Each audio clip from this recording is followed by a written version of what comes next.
আসলে আমাদের এটা স্পোর্টস 46 এটা এসএসসি 2004-এর বন্ধুদের একটা ডিজিটাল প্ল্যাটফর্ম। সেখান থেকে আমরা প্রতি বছর এরকম একটা স্পোর্টস টুর্নামেন্ট আয়োজন করি এবং সেটার আজকে ফাইনাল হচ্ছে।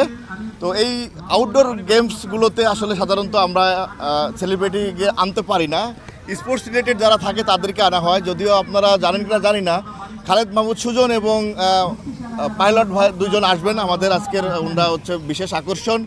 এর সাথে আমাদের তাসকিন এবং আমিনুল অলরেডি এসে চলে গেছে।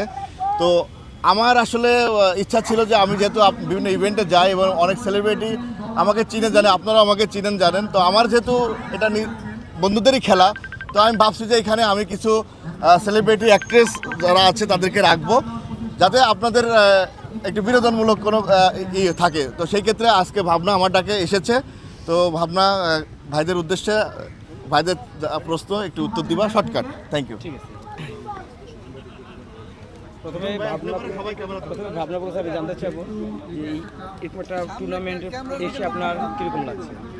হ্যাঁ, আসলে এরকম টুর্নামেন্টগুলোতে সহজে তো যাওয়া হয় না, আমাদের মিডিয়ার বেসিক প্রোগ্রামগুলোতে যাওয়া হয়। তো এই প্রোগ্রামে এসে ভালো লাগছে, মানে একটা ডিফারেন্ট একটা প্রোগ্রাম।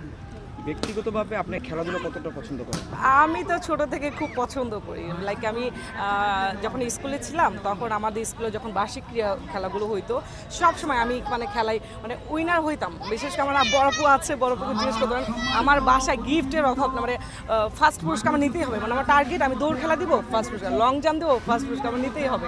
খেলাধুলার খুব এক্সাইটেড, এনজয় করি। খেলাধুলা এত ভালো ছিলেন, তো খেলাধুলা থেকে অভিনেত্রী হয়ে গেল? ওটা তো অ্যাকচুয়ালি ছোটোবেলায় ছিল।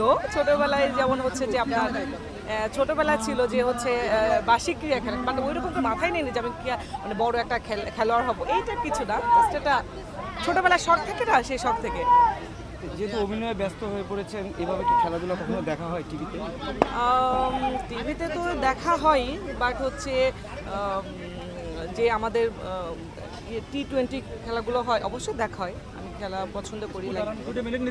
ক্রিকেট কিন্তু আমাদের জুনিয়র, আমাদের বোন হিসেবে যেহেতু ওনার সুজন ভাই আসছে, ওনার একটু খালি একটু রিসিভ করে একটু প্লিজ ভাই, অর্গানাইজার বলছে যে মন খারাপ হবে না।